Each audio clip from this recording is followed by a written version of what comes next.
বিসমিল্লাহির রহমানির রহিম। আগে জামাতের হুজুরদের দেখলে সম্মান করতে ইচ্ছে করত, যে একটু সম্মানে কথা বলি। এখন আর ইচ্ছে করে না, কারণ জামাতের হুজুর উনি বলছে কি,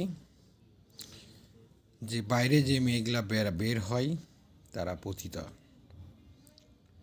একজন হুজুরের মুখ থেকে এতটা জঘন্য কথা বাংলাদেশের মেয়েদের গ্রাম্য ছিল না। হুজুর, আপনি বিএনপি সম্পর্কে এত বাজে বাজে কথা বলেন তো। তারেক রহমান সম্পর্কে বাজে কথা বলেন, মোস্ট লিখে দিয়ে চলে গেছে। মতিউর রহমান নিজামী, উনি কি যুদ্ধ অপরাধী ছিল? উনি যদি যুদ্ধ অপরাধী হয়ে থাকে তাহলে আমরা অপরাধী। বলেন তো, উনি যুদ্ধ অপরাধী ছিল, ওনাকে ফাঁস দিয়ে মেরে ফেললো, তাহলে তারেক রহমানের সম্পর্কে কথা